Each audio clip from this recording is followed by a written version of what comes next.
बात कर लेते हैं कि बैनुल-अक़वामी मंजरनामे पर क्या चल रहा है। तो जनाब पेशरफ कुछ ये है कि अमेरिका और ईरान के दरमियान कशीदगी एक दफ़ा फिर से निशानदेही की जा रही है कि शिद्दत की जानिब जाएगी। सदर ट्रंप ने तेहरान के खिलाफ सख्त तरीन माशी इक़दाम का ऐलान किया है और ट्रंप ने दुनिया को भी ये खबरदार किया है कि ईरान से माशी ताल्लुक़ रखने वाले ममालिक को भी संगीन इक़्तिसादी नताइज भुगतना हो सकते हैं।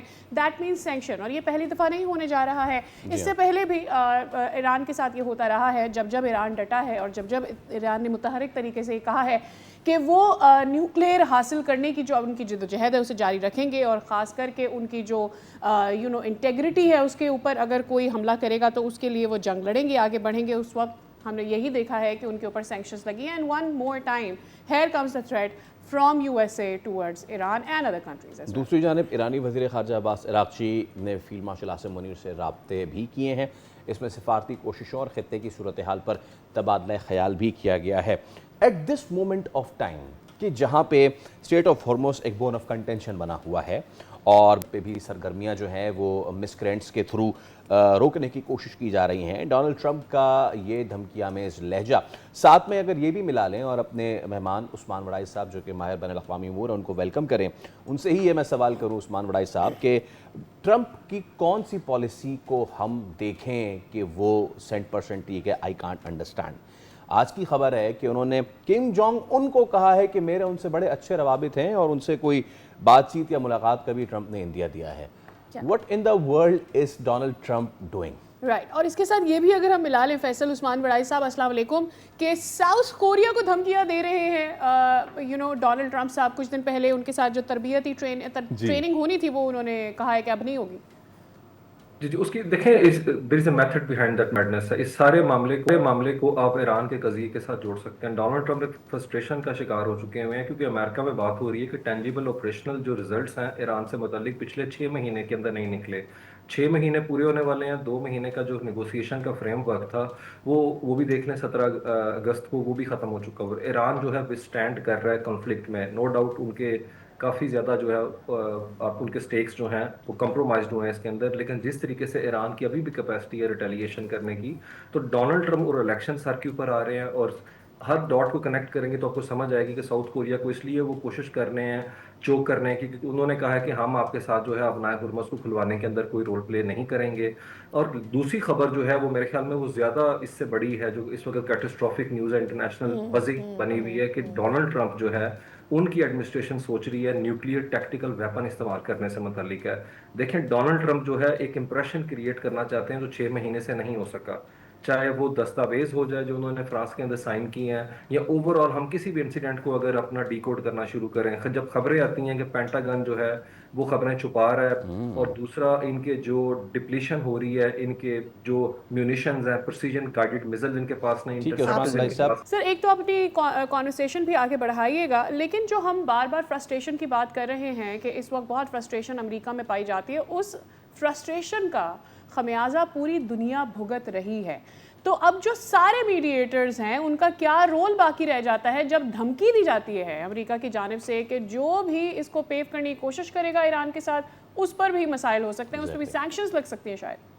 जी, लेकिन मेरे ख्याल में ये उनका जो इस वक्त पॉलिसी है ज़्यादा वाटर होल्ड इसलिए नहीं करती है क्योंकि अभी रिपोर्ट आई है कि $7.5 बिलियन ईरान ने पहले पिछले जो इस साल के 4 महीने हैं उसमें ऑयल रेवेन्यू जो है उससे कमाया है।